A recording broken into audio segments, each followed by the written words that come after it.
Good afternoon, students. Today we have early clinical exposure activity. Topic for the today's ECE is femoral hernia. We already discussed about the femoral triangle, femoral sheath, femoral ring, and the femoral canal in detail. Today I am going to quickly revise all these things and we will talk about the anatomical basis about the femoral hernia.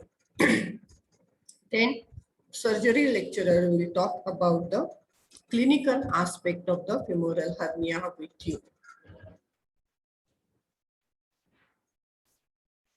We know that femoral triangle is a triangular depression in the upper third of the thigh below the inguinal ligament. Boundaries and floor of the femoral triangle. Femoral triangle is bounded by superiorly by the inguinal ligament, medially by the medial border of the adductor longus muscle, laterally by the medial border of the sartorius muscle, and the apex is the meeting point of the lateral and the medial borders. Floor is formed from lateral to medial side by the iliacus, tendon of psoas major, pectineus, adductor longus. So these are the four muscles which form the floor of the femoral triangle: iliacus, tendon of psoas major, pectineus, adductor longus. Roof is formed by the fascia lata, which presents some features like saphenous opening, cribriform fascia. So in this diagram, you can nicely appreciate the fascia lata showing the saphenous opening. Okay. Apex is the meeting point of the adductor longus and the adductor magnus. And the apex will continue with the adductor canal or the subsartorial canal.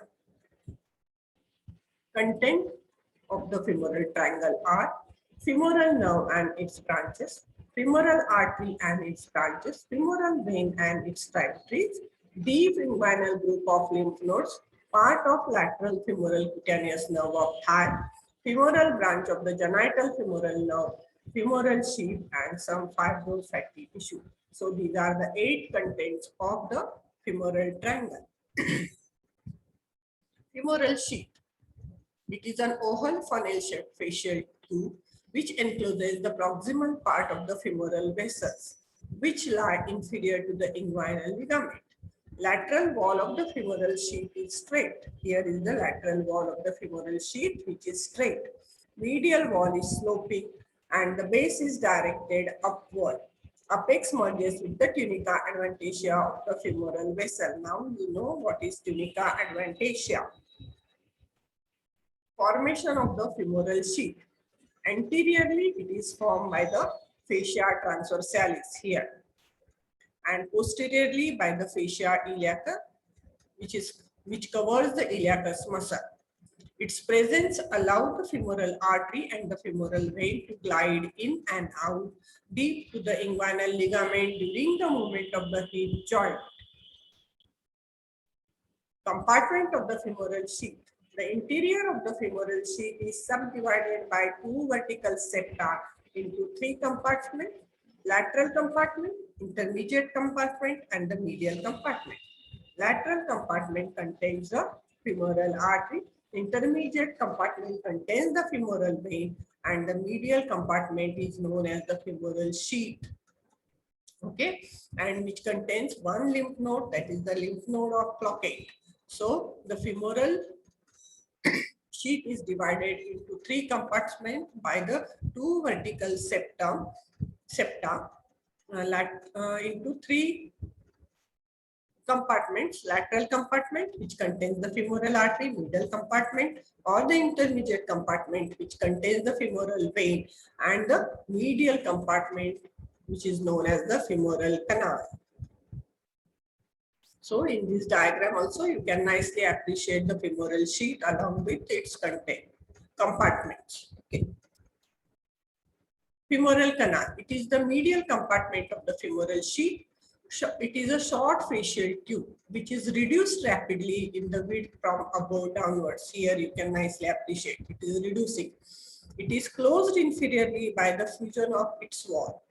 Upper end of the femoral canal, which opens into the abdominal cavity, is known as the femoral ring. Here is the femoral ring. Lockett's lymph node is situated in the femoral canal. Femoral ring. Upper opening of the femoral canal is known as the femoral ring, directed down towards the abdomen. It is closed by the femoral septum, which is made up of extraperitoneal fatty tissue. Coming to the boundaries of the femoral ring, laterally it is bounded by the medial septum, anteriorly by the inguinal ligament, posteriorly by the ligament of Cooper or the pectineal ligament, medially by the free margin of the lacunar ligament. Here is the free margin of the lacunar ligament. So these are the boundaries of the femoral ring. Again, I am repeating, laterally by the medial septum, anteriorly by the inguinal ligament, posteriorly by the pectineal ligament or the ligament of Cooper, and medially by the free margin of the lacunar ligament.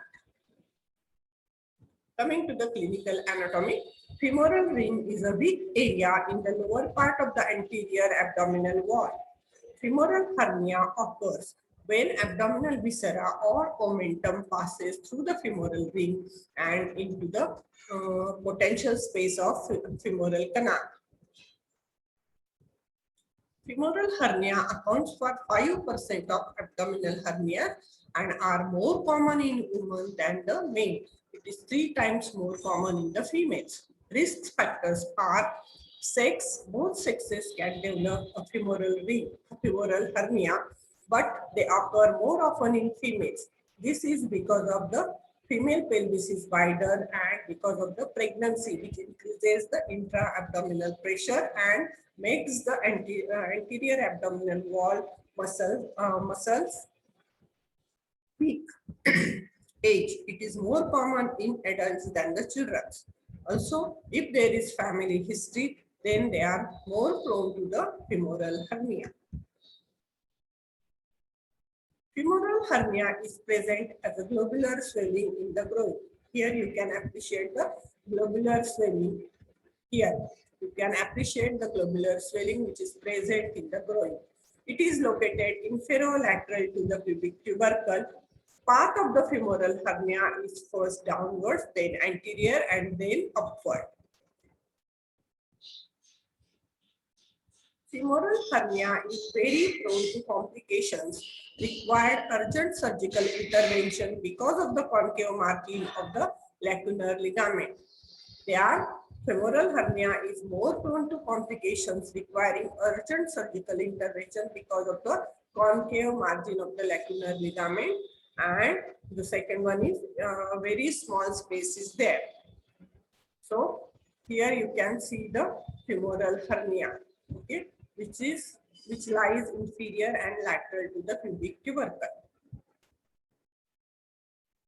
So these are the coils passing through the femoral ring, and here is the lacunar ligament. Coverings of the femoral hernia: from inside out, peritoneum, then there is femoral septum, which contains the extraperitoneal fatty, connective and the lymphoid tissue, fascia transversalis, cribriform fascia, superficial fascia, and the skin. So these are the coverings of the femoral hernia.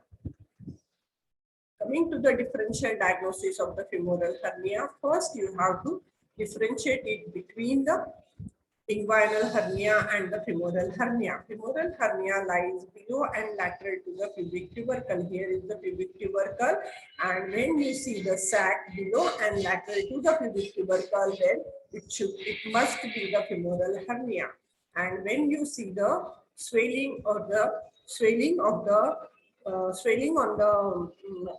groin, and which lies above and medial to the pubic tubercle, then it must be the inguinal hernia. Other differential diagnoses are Saphenaverics. Now you know what is saphenaverics. It is a dilated saccular upper end of the long saphenous vein with the varicosity, which disappears when the patient lies. Lipoma, it is a soft and lobular, slips under the palpating fingers. Femoral artery aneurysm, which is pulsatile swelling in the groin with a continuous murmur. Enlarged femoral lymph node, they are firm and round when you palpate. Enlarged in the lower limb, infection, abrasions, wound in the perineum, and also in the carcinoma of the penis. Psoas bursa, osteoarthritis of the hip can produce the distension of the psoas bursa, which disappears on flexing the hip. Psoas abscess, which occurs usually due to the tuberculosis of the spine. Two swellings, one above and one below the inguinal ligament. Cross fluctuation between the two swelling is present.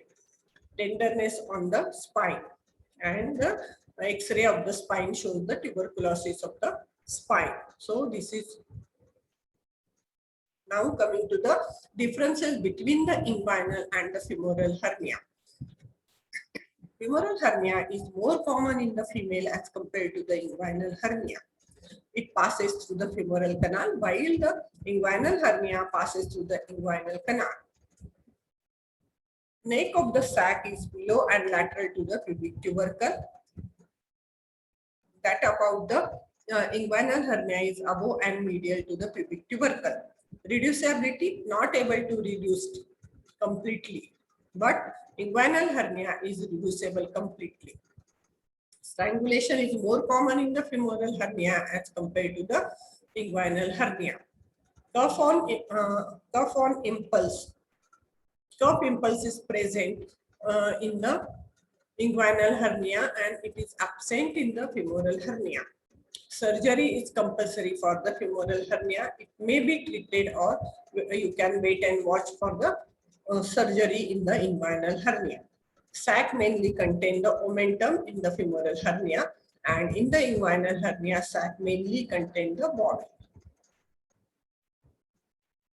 Thank you. This is all about the femoral triangle and the femoral ring and the femoral hernia.